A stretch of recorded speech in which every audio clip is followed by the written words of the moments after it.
In some ways, we've been fortunate because the infrastructure of the United States was overbuilt, but you can only use a railroad asset for, you know, a century or a little more before it really becomes time for replacement. You don't need to be a transportation expert to realize that the transportation system in the U.S. has fallen behind.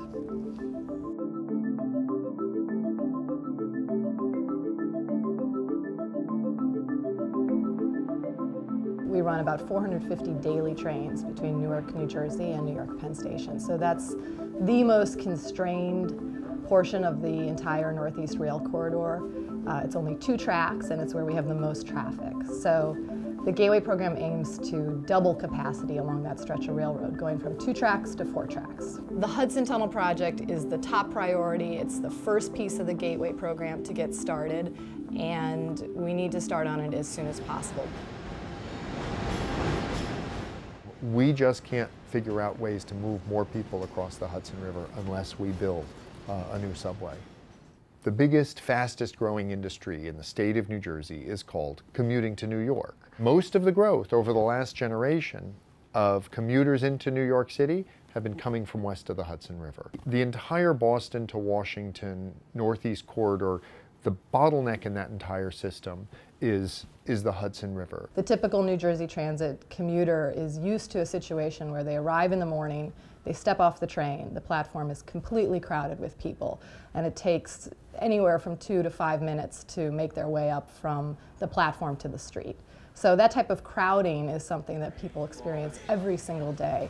It kind of wears on you after a while. The later you go in, and then the later you also leave from Penn. The earlier you are on both ways, both coming in or going out, is the better schedule, I should say. I thank God that my employer is, you know, generous with time because I'm late almost every day. It's very stressful. You have to think about what you were supposed to do from that 9 o'clock that you were supposed to be in work, and now you're getting there at 10. What's being pushed back, what meetings you have to move. I think we're all snacking more. I think we're getting home later, which leads us to maybe not be able to work out, be with our family. People take it for granted, and when it gets broken, they get angry, and they wonder why it's broken. It's because it's been underfunded. It's because we don't want to tax ourselves to pay for it. Right? When you go to Europe and you're in a rail station, it's a much more enlivening experience than this. I mean, this place is just depressing. And so it's not just the corridors, it's the nodes. The Gateway program has reached a new urgency recently because the impact, the effects of degrading infrastructure is now being felt by everyday people on a day-to-day basis, and they're contacting their elected officials and saying, let's do something about it. Superstorm Sandy was a wake-up call. It shut down our railroad entirely. No one can predict the rate of deterioration of concrete in a precise manner, or the corrosion of salt on an electrical system. We know that the tracks are deteriorating faster than Amtrak can repair them, and that the delays we saw last summer are likely to repeat themselves at closer and closer intervals.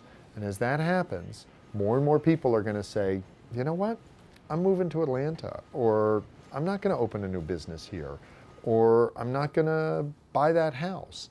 And we're going to see our economic activity start to decline. We're going to see our tax revenues start to decline, and we're going to start to struggle to really provide the kind of quality of life that we want. Already under construction is that we've preserved the right-of-way for a new 2-track tunnel to connect with Penn Station.